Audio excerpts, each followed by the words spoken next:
Hello students, पिछले video में हमने इंट्रोडक्शन देखा था एड्जॉर्प्शन का, और उसमें हमने एड्जॉर्प्शन का मतलब क्या है, डिसॉर्प्शन का मतलब क्या है, सॉर्प्शन मतलब क्या है, ऑक्लूजन मतलब क्या, एब्जॉर्प्शन का मतलब क्या है, और डिफरेंशिएशन देखा था फिजिकल एड्जॉर्प्शन और केमिकल एड्जॉर्प्शन के बीच में।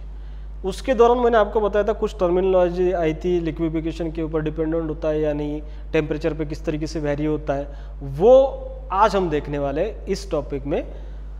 दैट इज फैक्टर्स अफेक्टिंग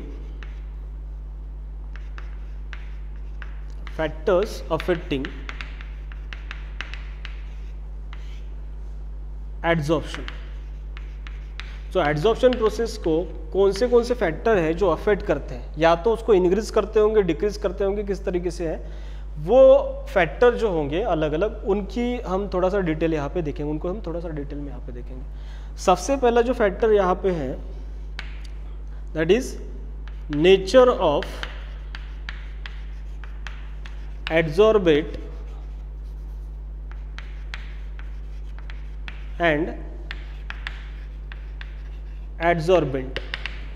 तो एड्जॉर्बेट का नेचर कैसा है और एड्जॉर्बेंट का नेचर कैसा है ना, उसके ऊपर एड्जॉर्प्शन जो है हमारा डिपेंडेंट होता है। तो सबसे पहले बात करते हैं नेचर ऑफ किसकी, एड्जॉर्बेट की। तो एड्जॉर्बेट हमारा कैसा है, तो अगर ये एड्जॉर्बेट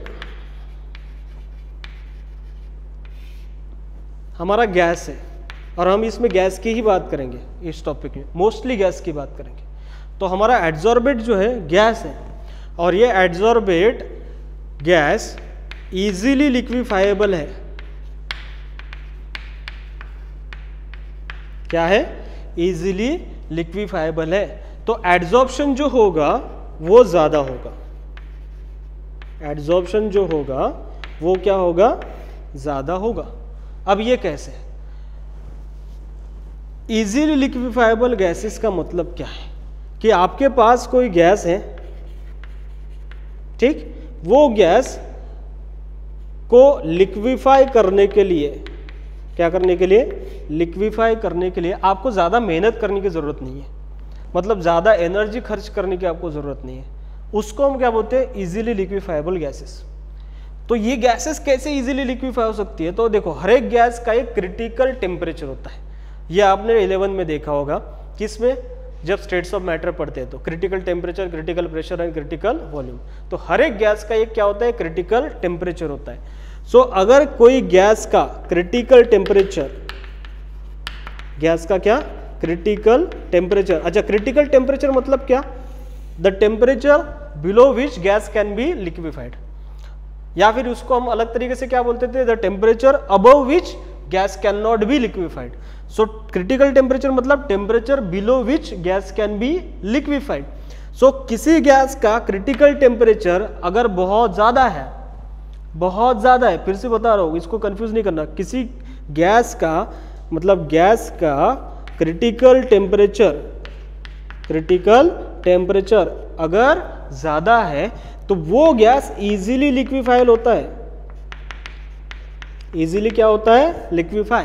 ऐसा बिल्कुल नहीं समझना कि जिस गैस का भी क्रिटिकल टेम्परेचर भाई कम होगा तो वो इजीली लिक्विफाई होगा, नहीं, जिस गैस का भी क्रिटिकल टेम्परेचर ज्यादा होगा वो इजीली क्या होगा, लिक्विफाई। ठीक, जैसे मान लो मेरे पास ये गैस है SO2, फिर मेरे पास दूसरा गैस है यहाँ पे मीथेन CH4, मेरे पास तीसरा गैस है हाइड्रोजन H2। इस गैस का क्रिटिकल मैं अंदाजे से ले रहा हूँ, यहाँ पे 603 है केल्विन, इसका है 112, ठीक, एग्जैक्ट वैल्यू नहीं, मैं ऐसे बता रहा हूँ आपको, इसका है 33 केल्विन। तो इस गैस का क्रिटिकल टेम्परेचर जो है वो सबसे ज्यादा है, फिर इसका है, और फिर किसका है, इसका। तो अगर क्वेश्चन आपको आया कि कौन सा गैस इजीली लिक्विफाइबल होगा, तो सबसे पहले होगा कौन सा, SO2, फिर कौन सा होगा, मीथेन, फिर कौन सा होगा, हाइड्रोजन। क्यों, क्योंकि इसका क्रिटिकल टेम्परेचर बहुत ज्यादा है। जब इसका क्रिटिकल टेम्परेचर बहुत ज्यादा है तो 602 केल्विन, 602 केल्विन मतलब इस केल्विन के जैसे ही थोड़ा सा नीचे टेम्परेचर जाएगा गैस लिक्विफाई हो जाएगा। तो अच्छी बात है ना, कोई गैस अगर मान लो ऐसे समझ लो ना इसको कि एक गैस है ए गैस का क्रिटिकल टेम्परेचर है 80 डिग्री सेल्सियस, और बी गैस है उसका क्रिटिकल टेम्परेचर है 30 डिग्री सेल्सियस।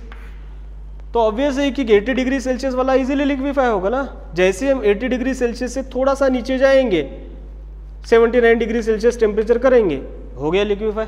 वो तो कूलिंग करना तो हमारे लिए डिफिकल्ट क्या है, लेकिन 30 डिग्री अगर किसी का गैस का क्रिटिकल टेम्परेचर है तो आप मान लो नॉर्मल टेम्परेचर अगर आपके पास 100 डिग्री है, बता रहा हूँ मैं, अज्यूम कर रहा हूँ 100 डिग्री सेल्सियस है, तो 100 से आपको 30 तक लाने के लिए ज़्यादा एनर्जी खर्च करनी पड़ेगी ना, और 100 से 80 तक लाने के लिए आपको कम एनर्जी खर्च करनी पड़ेगी। तो इजीली लिक्विफाइबल कौन सा है, ये वाला, और डिफिकल्ट टू लिक्विफाई कौन सा है, ये वाला। तो वही यहाँ पे क्या लगाना है, फंडा।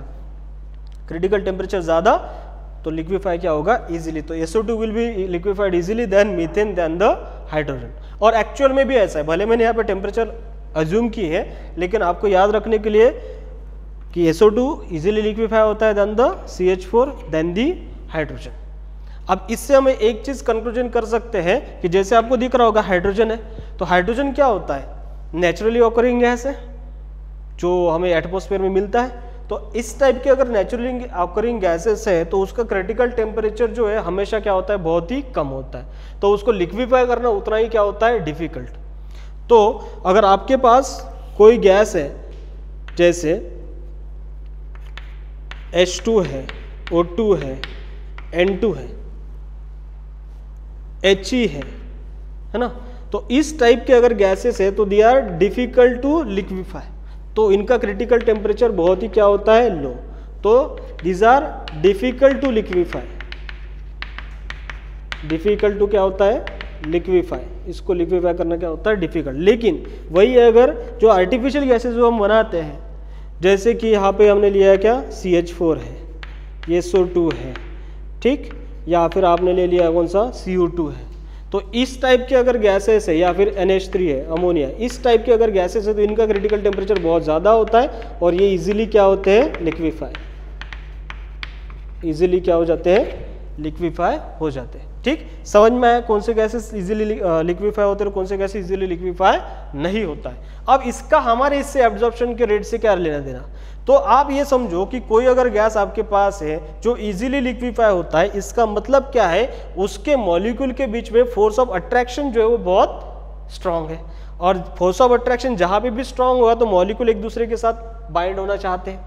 इसका मतलब वो मॉलिक्यूल या तो उसके जैसे दूसरे मॉलिक्यूल के साथ इजीली बाइंड होना चाहता है, या फिर वो मॉलिक्यूल उसको जो भी सरफेस मिले उसके ऊपर इजीली क्या होना चाहता है, अटैच होना चाहता है। तो जो मॉलिक्यूल इजीली अटैच होना चाहेगा ऑब्वियसली उसका एब्जॉर्प्शन क्या होगा, ज्यादा। ठीक, यही यहाँ पे क्या लगाना है, लॉजिक, कि जैसे जैसे कोई हमारे पास गैस होगा और उसका क्रिटिकल टेम्परेचर क्या होगा, बढ़ते जाएगा, उसकी tendency to attract towards other material क्या होगा, इंक्रीज, और रेट ऑफ एब्जॉर्प्शन उतना ही क्या होगा, ज्यादा।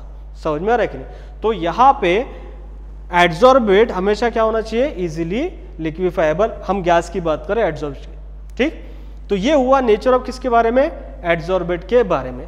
अब हम बात करेंगे नेचर ऑफ किसके बारे में, एड्सॉर्बेंट। ऑब्वियसली है कि हम बात करें यहाँ पे किसकी, gas is adsorb on the solid material भी। तो सॉलिड मटेरियल जो होगा या सॉलिड पार्टिकल जो होगा, जो हमारा क्या होगा, एड्सॉर्बेंट होगा, उसका नेचर क्या होने वाला है या कैसा होना चाहिए ताकि हमारा एड्सॉर्प्शन ज्यादा हो, वो हम देखेंगे। तो यहाँ पे हम बात करेंगे नेचर ऑफ एड्सॉर्बेंट के बारे में। तो एड्सॉर्बेंट जो है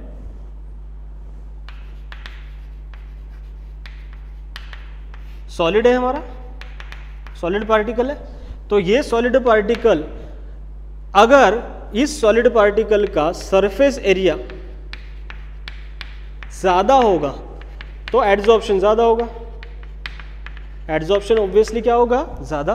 सरफेस एरिया ज्यादा है, सरफेस एरिया ज्यादा होगा तो एड्सॉर्प्शन क्या होगा, ज्यादा। ज्यादा मॉलिक्यूल क्या होंगे, उसके सरफेस के ऊपर चिपक जाएंगे। ठीक है, तो एड्सॉर्प्शन क्या होगा, ज्यादा। अब सरफेस एरिया जो है किसी भी सॉलिड मटेरियल का, पार्टिकल का, कब ज्यादा होता है, फर्स्ट उसका साइज क्या हो, छोटा हो, स्मॉल साइज हो, सरफेस एरिया क्या होगा, ज्यादा।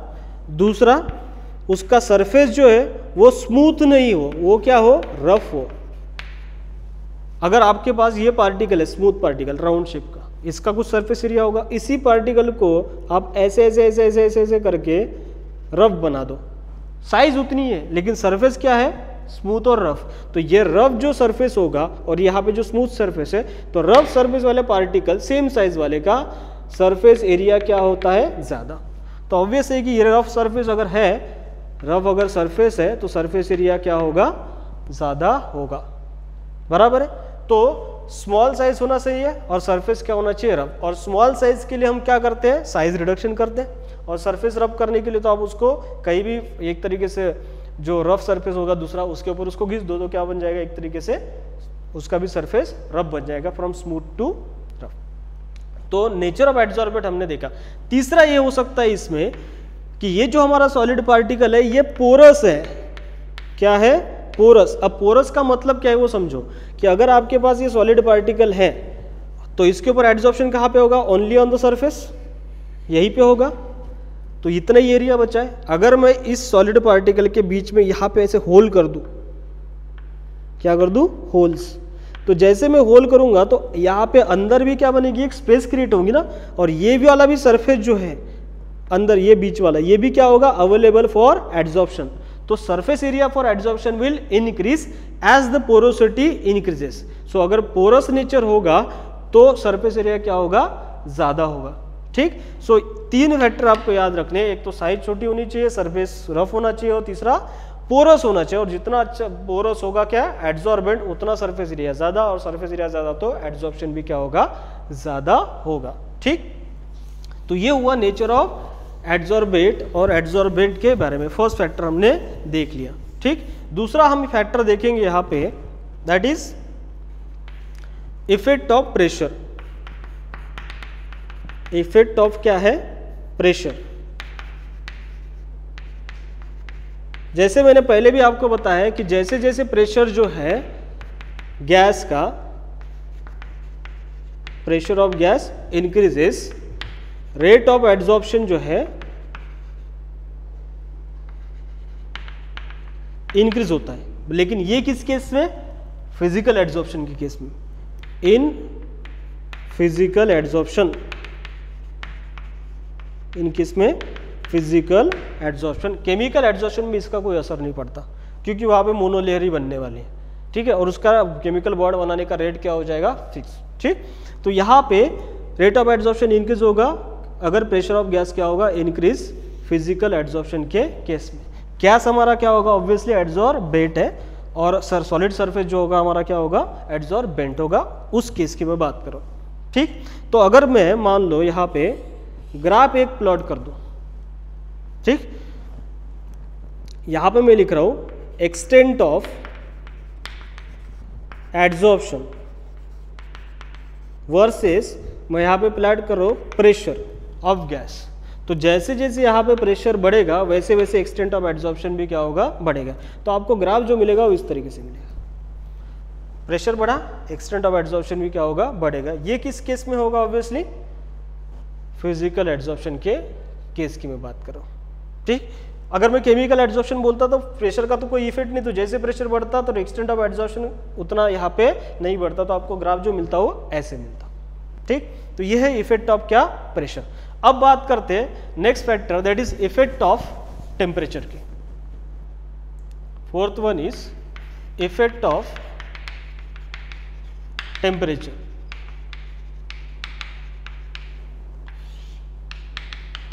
तो यहां पे आपको जैसे पहले भी बताया कि in case of physical absorption, that is physisorption, physisorption हमने देखा था कि इस केस में जैसे जैसे टेम्परेचर बढ़ता है वैसे वैसे एडसॉर्प्शन जो है वो क्या होता है, डिक्रीज। एडसॉर्प्शन जो होता है क्या होता है, डिक्रीज। रीजन क्या है एडसॉर्प्शन डिक्रीज होने का, यहाँ पे मैंने वहां पे बताया था, क्योंकि एडसॉर्प्शन प्रोसेस क्या है, एक्सोथर्मिक है। सो डेल्टा एच जो होता है नेगेटिव होता है किस केस में, फिजिकल और केमिकल दोनों के एडसॉर्प्शन के केस में। तो डेल्टा एच अगर नेगेटिव है तो according to Le Chatelier's principle, according to Le Chatelier's principle, अगर कोई प्रोसेस एक्सोथर्मिक है, प्रोसेस क्या है, एक्सोथर्मिक है, और वहां पे आप टेम्परेचर बढ़ाते हो, मतलब क्या करते हो, हीट को सप्लाई करते हो, तो उस टाइम पे प्रोसेस जो हो जाती है वो क्या होती है, नॉन स्पॉन्टेनियस। प्रोसेस क्या होती है, नॉन स्पॉन्टेनियस होती है। इसका मतलब क्या है, वो आगे नहीं जाएगी, फॉरवर्ड नहीं जाएगी, वो कहाँ जाएगी, बैकवर्ड जाएगी। तो फॉरवर्ड डायरेक्शन में नॉन स्पॉन्टेनियस होगा और बैकवर्ड डायरेक्शन में क्या होगा, स्पॉन्टेनियस होगा। मतलब एड्सॉर्प्शन जो है यहाँ पे नहीं होगा, एड्सॉर्प्शन यहाँ पे नहीं होगा, ये हो जाएगा एड्सॉर्प्शन आपका नॉन स्पॉन्टेनियस। और जो डिसॉर्प्शन जो है इसका, डिसॉर्प्शन जो है वो क्या हो जाएगा, स्पॉन्टेनियस, वो क्या होगा, स्पॉन्टेनियस। तो जिसके कारण मॉलिक्यूल जो है सरफेस से बाहर निकलना स्टार्ट हो जाएंगे, जैसे जैसे टेम्परेचर बढ़ेगा वैसे। तो इस सरफेस के ऊपर जो एड्सॉर्प्शन हुआ था उसके बजाय अब क्या होगा, डिसॉर्प्शन होगा। तो रेट ऑफ एड्सॉर्प्शन क्या होगा, ऑब्वियसली कम होगा। समझ में आ रहा है। तो ये है इफेक्ट ऑफ क्या, टेम्परेचर। अब इसमें अगर आप extent of adsorption versus temperature को प्लॉट करोगे इन case of physical adsorption and in case of the chemical adsorption, तो आपको ग्राफ किस तरीके से मिलेगा वो देखिए। अगर आप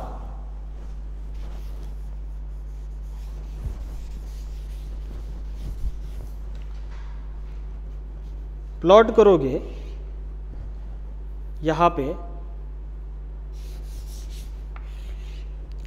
ये है extent of adsorption versus temperature, तो आपको जो ग्राफ मिलेगा यहाँ पे, जैसे जैसे टेम्परेचर बढ़ेगा वैसे वैसे रेट ऑफ एब्जॉर्प्शन या फिर एक्सटेंट ऑफ एब्जॉर्प्शन जो है वो क्या होगा, डिक्रीज होगा। तो ग्राफ इस तरीके से मिलेगा, कम होते जाएगा। ये किसकी केस में, फिजिकल एड्सॉर्प्शन की केस में। वही अगर आप केमिकल एड्सॉर्प्शन कंसिडर करो और यहाँ पे same extent of adsorption versus temperature को प्लॉट करो, तो आपको ऐसा ग्राफ मिलेगा। आप सोचोगे कि सर ये ऐसा ग्राफ कैसे मिल रहा है, तो जैसे जैसे इनिशियली टेम्परेचर बढ़ेगा तो एक्सटेंट ऑफ एड्सॉर्प्शन बढ़ेगा अप टू सर्टेन पॉइंट, और उसके बाद एक्सटेंट ऑफ एड्सॉर्प्शन क्या होगा, डिक्रीज। ये पॉइंट मैंने डिफरेंशिएशन में भी लिखवा के दिया था। ऐसा क्यों है, क्योंकि ये केमिकल एड्सॉर्प्शन है और केमिकल एड्सॉर्प्शन में केमिकल रिएक्शन होती है, केमिकल बॉन्ड बनता है, और केमिकल बॉन्ड बनने के लिए, केमिकल रिएक्शन होने के लिए कुछ एनर्जी की जरूरत होती है, and that energy is called as activation energy. अगर वो मॉलिक्यूल्स, जैसे मान लो कि आपके पास ये आयन का एक पार्टिकल है और यहाँ पे ऑक्सीजन का क्या आ रहा है, एक मॉलिक्यूल आ रहा है, और यहाँ पे इसका क्या होने वाला है, एड्सॉर्प्शन होने वाला है। तो यहाँ पे इन दोनों के पास मिनिमम एनर्जी होनी चाहिए for the reaction, that is called as activation energy. तो अगर मान लो कि इन दोनों के पास उतनी एनर्जी नहीं है रिएक्शन करने के लिए, तो हमें बाहर से एनर्जी क्या करनी पड़ती है, सप्लाई। और वो एनर्जी किस फॉर्म में होगी, ऑब्वियसली हीट के फॉर्म में, और हीट के फॉर्म में होगी तो ऑब्वियसली यहाँ पे क्या होगा, टेम्परेचर बढ़ेगा, टेम्परेचर क्या होगा, बढ़ेगा। सो टेम्परेचर बढ़ाओगे तो एनर्जी सप्लाई होगी, मतलब एक्टिवेशन एनर्जी को वो क्या करेगा, कॉम्पेंसेट करेगा, और यहाँ पे दोनों के बीच में केमिकल रिएक्शन या फिर केमिकल बॉन्ड बनेगा। क्लियर है कि नहीं। तो जैसे इनिशियली आप टेम्परेचर बढ़ाओगे तो दोनों के बीच में क्या होगा, रिएक्शन होगा, बॉन्ड बनते जाएगा। ये प्रोसेस कब तक चलेगी, जब तक कि ये पूरा सरफेस जो इसका आयन पार्टिकल का, इसके ऊपर मोनोलेयर नहीं बन जाती। एक बार यहाँ पे मोनोलेयर बन जाए तो अभी जरूरत ही नहीं है केमिकल रिएक्शन की, बराबर है कि नहीं। तो उसके बाद फिर अगर टेम्परेचर आप बढ़ाओगे तो वो टेम्परेचर के कारण सिर्फ एक ही चीज होगी, कौन सी, डिसॉर्प्शन। तो यहाँ से फिर मॉलिक्यूल का बाहर आना स्टार्ट हो जाएगा, तो उसके बाद फिर एड्सॉर्प्शन का रेट क्या होगा, डिक्रीज। समझ में है कि नहीं। इसीलिए यहाँ पे हमने बोला है कि इनिशियली जब आप हीट सप्लाई करोगे, टेम्परेचर बढ़ाओगे, तो वो temperature will be utilise to compensate energy of activation. तो इनिशियली वो बढ़ेगा, क्योंकि एनर्जी ऑफ एक्टिवेशन कॉम्पेंसेट होगी तो एड्सॉर्प्शन क्या होगा, अच्छे से होगा, उसका रेट क्या होगा, ज्यादा होगा। एक बार मोनोलेयर बन जाए, एड्सॉर्प्शन हो जाए, उसके बाद जो भी आप टेम्परेचर बढ़ाओगे उसके कारण सिर्फ क्या होने वाला है, डिसॉर्प्शन, जो कि किस केस में भी होता है, फिजिकल एड्सॉर्प्शन के केस में। ठीक, तो आपको ये याद रखना है कि इस तरीके से केमिकल एड्सॉर्प्शन में मिलेगा ग्राफ, और उस तरीके से फिजिकल एड्सॉर्प्शन में आपको क्या मिलेगा, ग्राफ मिलेगा। तो ये है हमारा factor, that is effect of temperature. Next जो हम यहाँ पे देखने वाले हैं, that is called as activation of activation of adsorbent. Activation of क्या है? एडजॉर्बेंट। आपका एडजॉर्बेंट अगर एक्टिव है तो उसके ऊपर एड्सॉर्प्शन क्या होता है? ज्यादा। अब आप बोलोगे सर ये एक्टिवेशन क्या है या फिर एक्टिव एडजॉर्बेंट का मतलब क्या है? तो एक्टिव एडजॉर्बेंट का मतलब ये है कि एडजॉर्बेंट जो हमारा होगा, जो हमारे पास है, उसका सरफेस फ्री होना चाहिए। उसका सरफेस क्या होना चाहिए? फ्री। या फिर उसका सरफेस जो है वो ज्यादा होना चाहिए। जितना ज्यादा फ्री सरफेस होगा, खाली सरफेस जिसके ऊपर पार्टिकल चिपके हुए नहीं है, उतना ज्यादा एडजॉर्बेंट क्या होगा? एक्टिव होगा ना। क्योंकि जैसे मान लो ये पार्टिकल है आपके पास, ये एडजॉर्बेंट है, ये एडजॉर्बेंट है। एडजॉर्बेंट इसके ऊपर कोई दूसरा मॉलिक्यूल है क्या अटैच? नहीं, ये पूरा फ्री है। तो इसके ऊपर फटाफट क्या होगा? एडजॉर्प्शन। दूसरे मॉलिक्यूल समझ में आ रहा है कि एडजॉर्बेंट फटाफट चिपकेगा तो rate of adsorption, extent of adsorption क्या होगा? ज्यादा होगा। लेकिन अगर ये सरफेस ऑलरेडी फिल्ड होगा, सरफेस ऑलरेडी क्या होगा? फिल्ड होगा, तो अब इसके ऊपर कोई दूसरा मॉलिक्यूल आएगा तो इजीली इसके ऊपर एड्सॉर्ब नहीं होगा। समझ में आ रहा है कि नहीं? क्योंकि ऑलरेडी भरा पड़ा है। तो ये जो हमारा एड्सॉर्बेंट है, अगर इसको हमने फ्री करवा दिया, इसके सरफेस को क्या करवा दिया? फ्री करवा दिया, तो हम बोलेंगे कि उसको हमने क्या करवा दिया? एक्टिव। एक्टिव मतलब फिर से एड्सॉर्प्शन के लिए वो क्या है? रेडी है। समझ में आ रहा है कि नहीं? अब ये एक्टिवेशन हम किस तरीके से कर सकते हैं? किस तरीके से उसका सरफेस जो फ्री करवा सकते हैं, फ्री सरफेस को बढ़ा सकते हैं, वो देखते हैं। तो फर्स्ट तरीका एक्टिवेशन करने का हम ये बोल सकते हैं कि यहाँ पे जो भी पार्टिकल अटैच होंगे या फिर जो भी मॉलिक्यूल्स अटैच होंगे किसके? एडजॉर्बेंट के, ये वाले, इसको निकाल दो। अब इसको निकालना है तो हम क्या करवाते हैं? टेम्परेचर बढ़ाते हैं। क्या करवाते हैं? टेम्परेचर बढ़ाते हैं। फिजिकल एड्सॉर्प्शन अगर तो टेम्परेचर बढ़ा दो, क्या होगा? निकल जाएगा। समझ में आ रहा है कि नहीं? दूसरा तरीका देखते हैं हम यहाँ पे किस तरीके से कर सकते हैं। अब ये हमारे पास मान लो हमें इसको नहीं निकालना है, इसको ऐसे रहने देना है, फिर नए मॉलिक्यूल को इसके ऊपर अटैच करवाना है, तो हम क्या कर सकते हैं? इसको ब्रेक कर सकते हैं ना। एक बड़े पार्टिकल को क्या कर सकते हैं?